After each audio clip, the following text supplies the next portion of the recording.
U organizaciji Hadža islamske zajednice vjernici iz Bosne i Hercegovine u toku boravka u Medini posjetili brdo Uhud, gdje se odvijala poznata bitka u kojoj je dio muslimanske vojske stradao uslijed neposlušnosti poslaniku. O ovom brdu poslanik je znao govoriti da je to dio dženneta.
U okviru posjeta znamenitostima Medine, vjernici iz Bosne i Hercegovine su posjetili džamiju Kuba.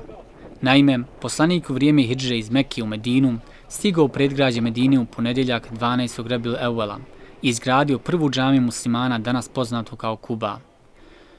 To je inače jedna od 4 džamije koji su lično izgradili Allahovi poslanici. Prva je Kaba, koju su izgradili Ibrahim i Ismail, druga je Mesdžidul Aksa, koji je izgradio Sulejman a.s., a treću i četvrtu izgradio je poslanik Muhammed a.s., to jest glavnu džamiju u Medini i džamiju Kuba. Poslanik od džamije Kuba je kazao: ko se okupa kod kuće, zatim dođe u Kuba džamiju, klanja u njoj neki namaz, imaće nagradu kao da je obavio umru. Stoga, Ured za hadž i umru Rijaseta islamske zajednice nastoji svim vjernicima iz Bosne i Hercegovine obezbijediti i ovu, nazovemo je tako, umru, odnosno posjetu ovoj džamiji. Poslanik se ovdje zadržao 4 dana i nakon toga uputio ka centru Medine.